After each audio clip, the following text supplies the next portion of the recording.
Hey, everybody, and welcome to another episode of the Born to Be a Snowfighter podcast, where myself, Nick, and my co-host Bob sit down and get to know people from the Metal Pless family a little better. Today, we have a very good episode, a very good guest. We have Rob Vopleus of WIT Advisors.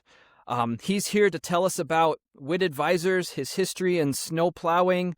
He's got a good history running Metal Pless plows, a very unique one. And we'll just learn about WIT Advisors and what they offer the industry. So, Rob, thank you for taking the time to sit down with us today, and we're happy to have you here. Thanks. So, Rob, tell us right now, what do you do on a daily basis? And give us a quick 90-second summary of WIT Advisors, because what they do in the industry is very, very unique and impactful. So what I do on a daily basis usually is working with either landscape professionals or municipalities and try to bring them into a sustainable winter management program. We have a set of standards that we go through, that we take this. It's usually a 5-year program. Some people do it faster, some people do it a little bit slower, but it's really getting them to understand how to go through this process. It starts out kind of in a discovery phase, and then to a data collection, and then we kind of intervene after that. And then we go through 6 real steps. We go through measure, calibrate, prevent, analyze, improve, and optimize, and then there's in between that, there's a lot of process that gets them to those steps. And the end goal of WIT Advisors is to offer what to the snow plowing contractor or municipality? So really, it's to make them a better environmental steward, more friendlier to their budget. So it's usually there's a savings that they're able to maintain after going through the process. And a lot of times we usually say that like a 50% reduction in chlorides is usually like shooting fish in a barrel. Once you start into the program, once we get through that really year 1 or actually year 0 discovery phase, it's taking it, and they get involved. A lot of these, especially smaller municipalities, smaller landscaping companies, they're still using like salt sand mix. They're Yeah. still using a lot of the plow technology is either just regular steel cutting edges or rubber cutting edges, and then a lot of times there is no tracking equipment, any metering equipment, any computerized application systems to kind of give them an understanding of how much material they're using. So, and if there is, a lot of times it was installed at the dealer, and that was the last time it was ever maintained, calibrated, or Yeah. configured. So we really go in and we help them with all these practices. And like I said, usually that 50% reduction is once we start getting things calibrated, once they start into the process and start moving away from that salt sand mix. We're not saying that that's not a tool that you need in your toolbox. We're saying it's not the tool, the first tool to grab out of the toolbox. But once they start into this process and they see that 50% reduction, that's usually like small municipalities have told me that could be $80,000 for them. Yeah. It's usually why that is because once they get out of using these better practices, it eliminates a lot of these guys have a season of just cleanup. They're going out with sweepers, they're going out with backpack blowers, and usually it's 6 weeks to 2 months that this happens. It's an entire crew, that collection and hauling and everything. So that usually equates to about $80,000 for these small municipalities. And that's not nothing. $80,000 adds up. So we're not talking about just environmental stuff. We're talking about Budget. these methods Yeah. save money and save taxpayers money. So that's a 100%. that's a huge selling point. But I want to hit on something, Bob. So he said 50% salt reduction or chloride reduction. That's something with our Metal Pless Live Edge that when people come up to us at trade shows or customers who are inquiring about Metal Pless say, how much salt is Live Edge going to save me? We've often thrown out there, it's hard. Every account's different. Every plower is different. Everything is different. But 50% is something that we've thrown out. But so not that Metal Pless or Live Edge contributes to everything you're talking about here, but My point is, it's not that difficult to say 50% in salt. Would you agree with that, Rob, after a little bit of effort? I would 100% agree with that. Yeah. So that's important. So while we're on the topic of salt here, now you're in Lake George, New York. Is that correct? I am. Okay. So salt runoff is something that gets talked about a lot. Tell us about Lake George, what it's like. I know there's not a lot of people, not everyone is familiar with that territory of New York, but give us a little description of Lake George. I know it's a beautiful place that people really cherish. So maybe talk a little bit about why it's important to reduce salt usage specifically in that region. Well, I mean, Lake George in whole, I mean, I was reading an article today that it is credited as being the queen of American lakes. The The queen. cleanest. The queen, yes. Okay. Um, it is also the most data-driven lake in the entire U.S. We do have a bunch of nonprofit organizations like the Lake George Association that uses actual data. They have sensors in the lake to monitor the lake because it's because they do want the lake to be as pure, as clear as it can possibly be. And not just for them because they are an environmental group, for the residents too. They have programs as well as there's a bunch of other nonprofit groups that involve the citizens of the area to really get them involved. There's like cleanup days, and these aren't small things. We see a lot of people go to these events because in their community, I mean, it means a lot to them. This is their home, so I mean, they want it as clean as possible. So the community really takes pride in it, and they really come out to these events to take care of their home. The whole region of Lake George. I mean, I live in, the city of Montreal is a couple hours north, and it's a vacation hub for a lot of Quebecers because of it's a beautiful area to visit in the summertime. And if you don't have clean beaches and clean waters, tourists don't necessarily want to go. We saw the same thing. Phil Sexton, who's going to be a guest on another episode, spoke at one of the salt symposiums when we were at Lake Placid. And just this getting away from Lake George a little bit, but talking about how salt affects more than just the drinking water, but the cleanliness. So Phil's a triathlete, and Lake Placid holds an annual triathlon event. And the Winter Olympics Ironman on occasion. Yeah, a long time ago, but they do the Ironman there, and they test the water. Yeah. And Rob, tell me what is it in the water that can't be over a certain level for the triathlon to? It's one of the algae. Is it the blue algae? Is it possible? I think so. Yeah. So what happens? I mean, we'll let Phil talk about this. He's got it all dialed in, but freshwater lakes flip every year. And when there's too much salt, we'll just keep it at salt. We don't have to get into the actual chemistry of it. But in the top of the water, it gets too heavy. The lake can't flip, and it stops breathing. So Lake Placid and Lake George, all the water, just the groundwater, runs into the lake. So when they're mashing down salt, like we'll get into this with Rob in a bit, but the old timers, this used to burn off all the snow and ice with salt. They'd open up the gate on the spinner and just dump tonnage and tonnage and tonnage of salt. We still see it. Well, we still see it. Yeah. So it's that standing water that is saturated with the road salt, goes into the drains and into the lake. And if Rob can talk. I've driven up and down the whole lake. How many miles is the lake from end to end, Rob? It's like Lake George? Yeah. I was looking, I think it's 32 miles. Yeah, I was going to say 30 miles. That's a long lake. I'm in North Dakota, Minnesota.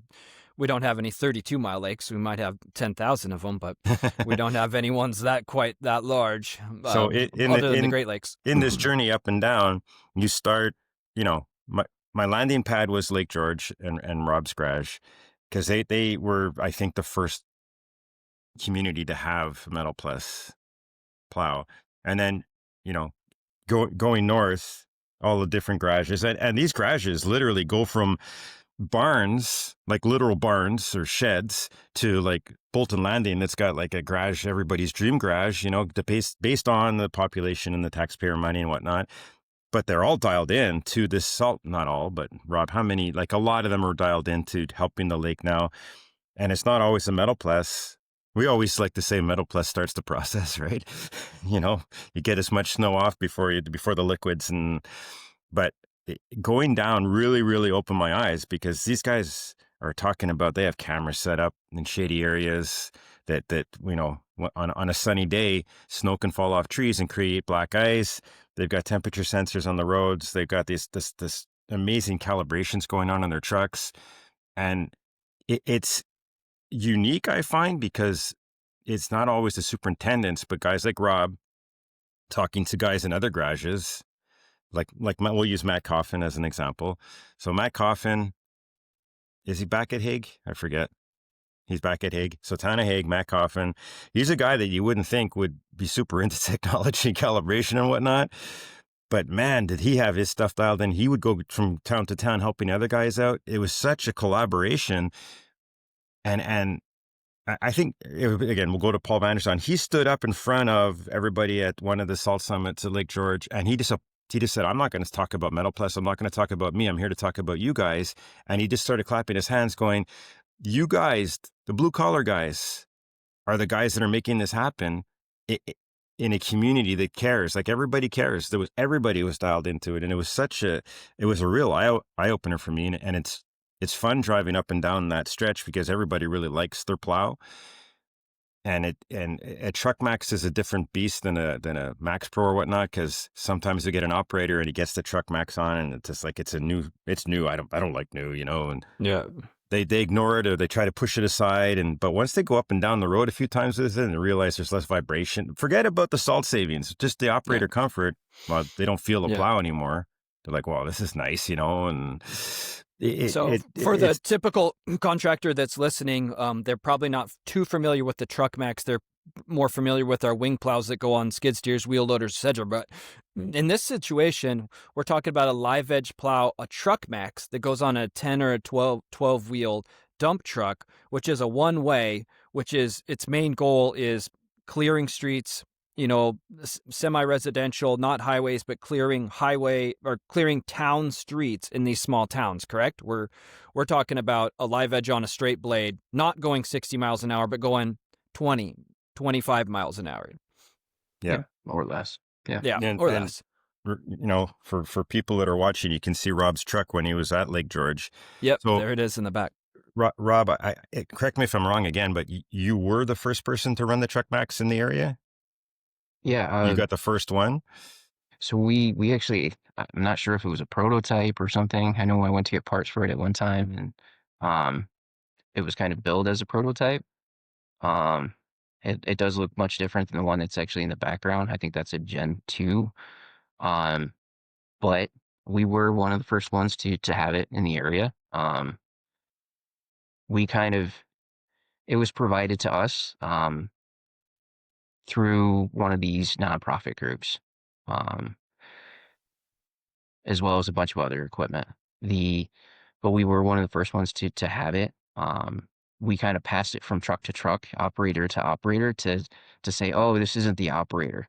You know, it's really the plow that's making this change. And then we documented that. We actually had, like you said, some really cool tracking equipment and cameras on the road, RWIS, road watch information systems, and we were able to document, you know, how much different the scrape actually was from. I mean, we ran regular carbide cutting edges with cover plates at that point, and that was huge from what. Like, we still had a bunch of guys that had been there for 30 years, going from the regular steel edges that you may make half a storm and then have to replace the edge, and right. Then to go to the carbide, and then to go to this technology from that. Even the old guys that had like 30 years in at the time were driving behind these trucks and comparing. I mean, we ran trucks. We have large parking lots down there that we have to clear too, and we would take the trucks and run them side by side, And just, it was amazing how much more the TruckMaxx would actually clear, how much of a cleaner scrape it was.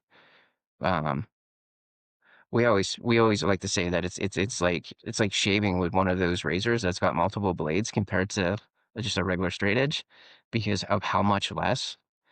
And that helps, because that's all the less material that you need to put on afterwards to get back to that really good friction level. Because you've removed so much more material. I mean, because our routes down there would actually intersect routes from other communities. So like the state or the county or like the town of Bolton. And so then we would get calls and they would say, we Yeah. don't know what you guys are doing down there, but what are you doing? Because we're literally going across your roads and our roads are still covered or hard packed and your roads are bare. They're black pavement. Like, what is the difference? So then it started going from that one plow to then we actually were able to get these plows on all of our big trucks. And then other communities started to get them as well in the area. Yeah, it's really kind of grown naturally from that very first plow. But I guess it points to the fact that that region of the U.S. is the most data-driven snow removal epicenter there is. I can't think of another place. Definitely in Minnesota, Wisconsin, there's efforts to reduce salt, and they're definitely measuring. But this is like the test zone, right? Is it not? Like this is where you need to be if you're testing, or if you're trying to reduce salt and want to measure it. That's pretty cool. Yeah, I mean, we would say this is really the epicenter of where this all started. Um, for a lot of our efforts, we usually cite even at WIT Advisors, we cite Lake George as being the epicenter, really where a lot of this has started.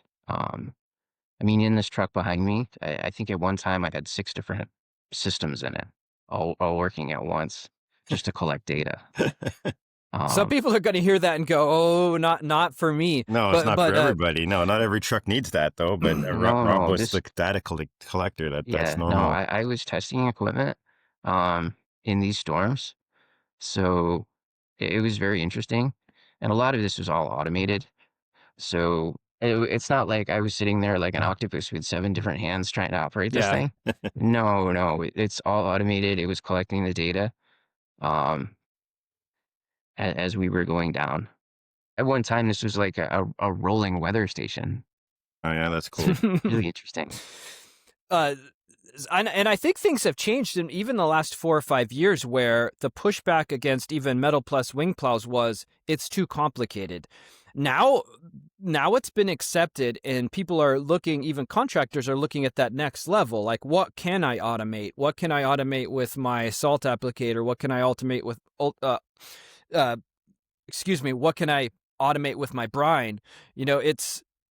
I'm really thankful that we've seemed to have crossed the threshold of it's too complicated, because from beginning contractor, small operation to municipality, I'm seeing more and more technology, and that's a good thing. People need to accept it. It's not that complicated. I tell people that their trucks and their wheel loaders are 10 times more complicated than the systems they're dealing with. So that's really cool.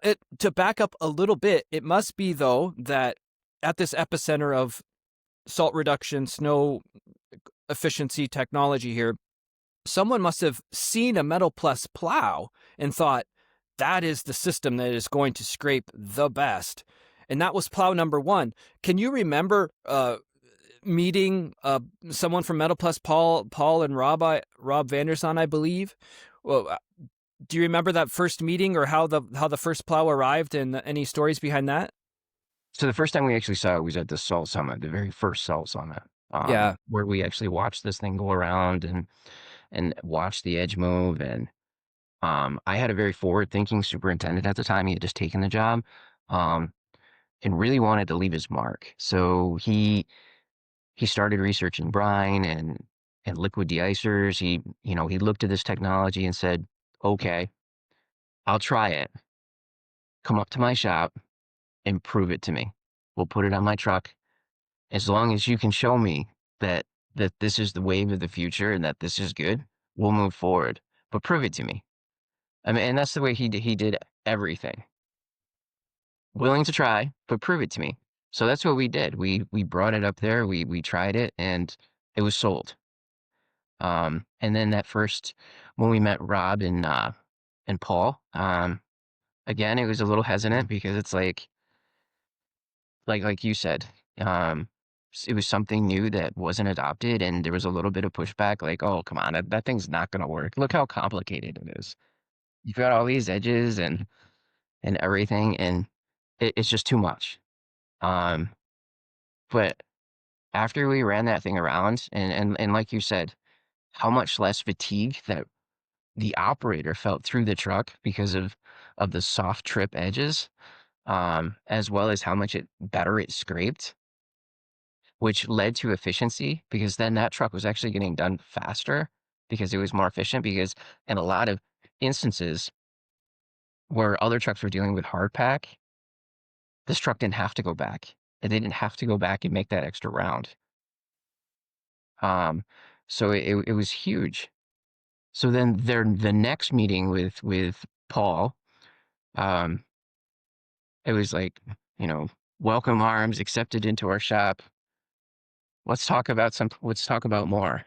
I think to go back to your initial question, Nick, I think how that it all panned out was Paul and Phil Sexton probably connected at SIMA. I feel that's where that connection happened. Phil had this great thing going on in the area. It was the Fund of Lake George, headed up by Chris Novinsky. I think that's how the first plow found its way into the garage, was that Paul, Phil, Chris connection. And Chris is still there. He's still super active. I'll be seeing him and Rob pretty soon. It's Lake George this year, right? The Assault Summit? Yep. Yeah. So we'll be September down there. 24th.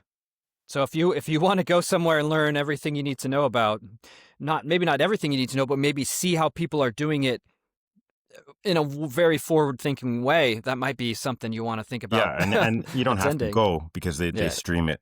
Awesome. I think more and more people watch online now than actually go in person.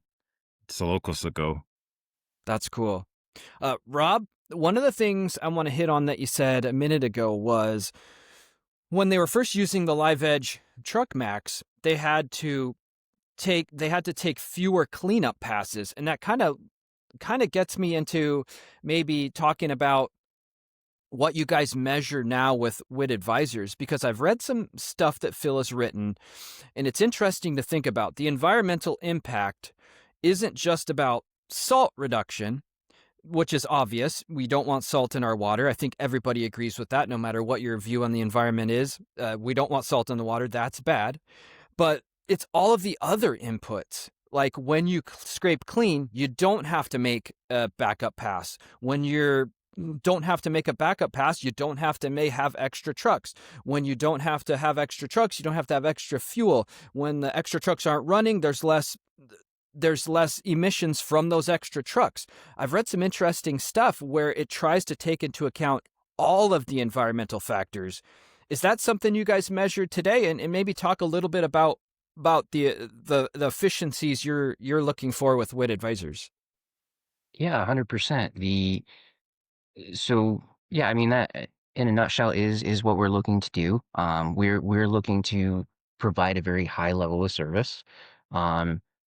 And then if we can eliminate some of these extra passes, these unnecessary passes, because we've implemented other technologies like segmented plow technology, live edges, like the use of anti-icing before a storm. So we really, it's kind of like putting butter in a frying pan when we do that. The no stick pan. cleaner. Yep. Yep, you gotta grease that pan. So what we do, we measure a lot of these different things. So once we start implementing these technologies, like we start using liquid before the storm and anti-icing to help prevent that bond. So then once it starts actually snowing and we have to mechanically remove it. And we use technology like the Metal Pless TruckMaxx or other ones. And we're getting that cleaner scrape. It's less material we need to put down.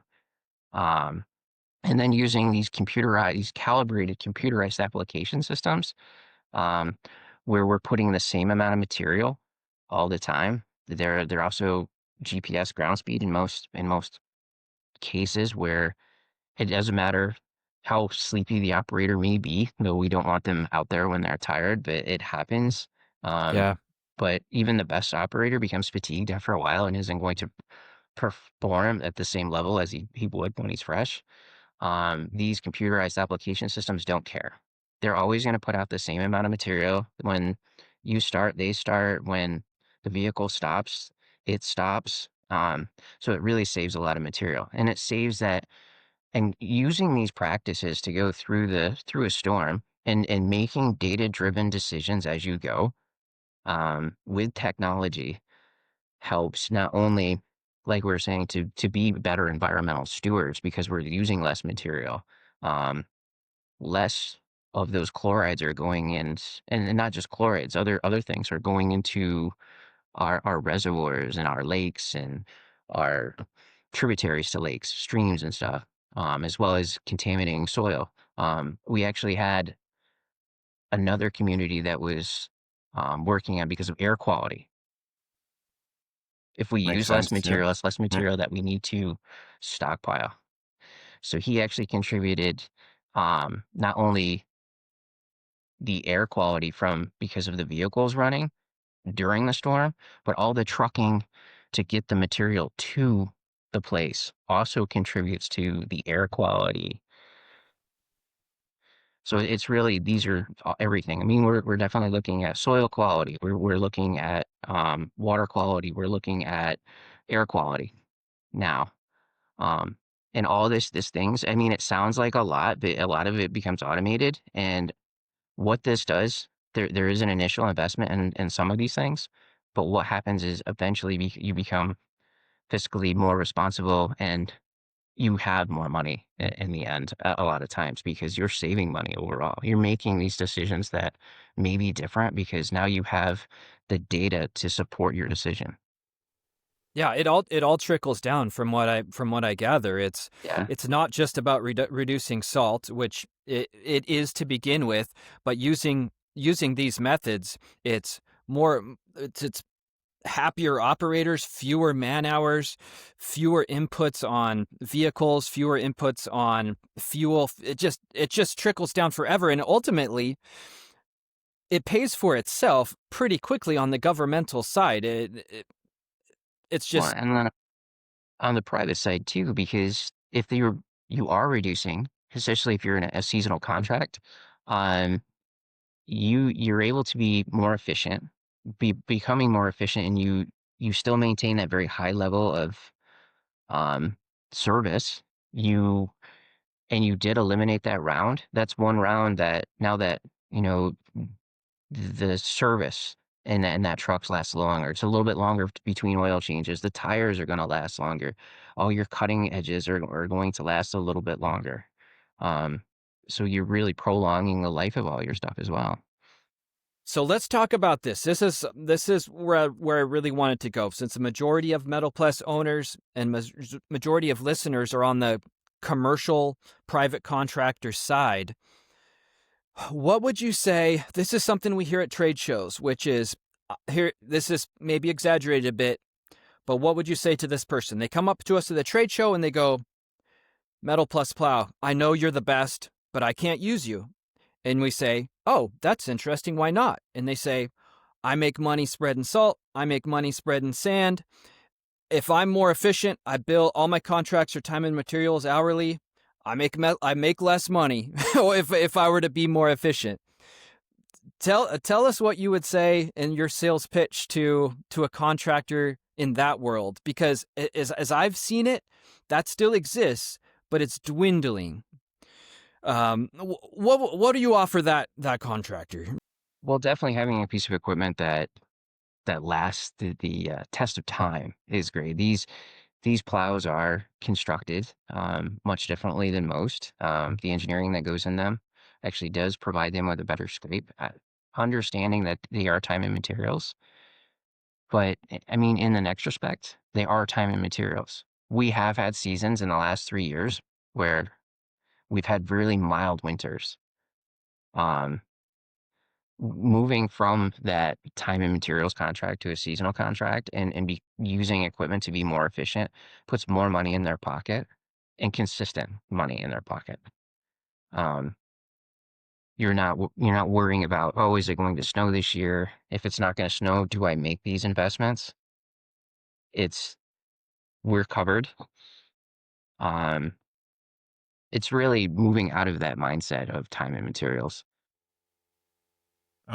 Rob, without naming names, I know WIT works with major chain stores to try to encourage them to follow the WIT procedures and be more efficient and whatnot.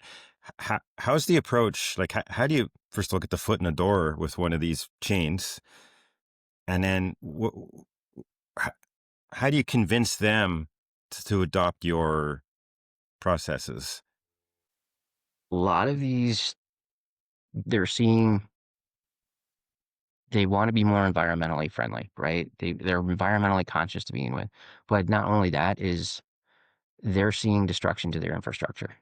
Okay, They're seeing the door cases rot out that are, in some cases, these really elaborate doors could be $20,000-$30,000 to have them replaced. They're seeing that the entryways going into their stores or buildings, they're corroding because of the extra chloride, the excessive chloride use. Um, so it's really saying it's not only you're going to become a better environmental steward, better for a healthier environment all around your store. It's going to protect your assets. right. That makes sense. That makes sense. The whole infrastructure. And is there any areas in where you guys are working that the local government? I mean, I'll just use a local example. Anytime you build a Home Depot or a Costco now, you have to retain your own water, right? They have to build basins. So is there any of that kind of governmental push or municipal push for the building of a new store to somehow filter out its water before it goes into the land? Is there any of that going on? 100%. There are, and we have worked with different um, contractors and everything like that to help them develop um, an actual structure from day one that will is designed for retention. So it can filter out these materials. And there's different depending on local requirements and stuff like that and what they can use. Um, you right down to, what vegetation that is used on the site for plants and whatnot. Understood. And in some instances, right from day one, some of these structures, we are recommending them to just be chloride free, to use chloride free products right from day one to just eliminate as much of this um, contamination and destruction to infrastructure as we can. Interesting. Right on. So we lost Nick. He just sent me a text saying his computer crashed. So we'll wrap up here. Thank you, Rob, for joining us. As always, it's a pleasure speaking to you. Knowing you for a bit, you really care about what you're doing. I think you're in the right place now, working with WIT. Your operator knowledge is golden when it comes to speaking to people, from not from a sales perspective, but from a knowledge perspective, wisdom. Thank you for everything you guys do, and thank you for being a guest. And I will see you Thank you. in October. Looking forward to it. Sounds great. Thank you Thanks, Rob. for having me.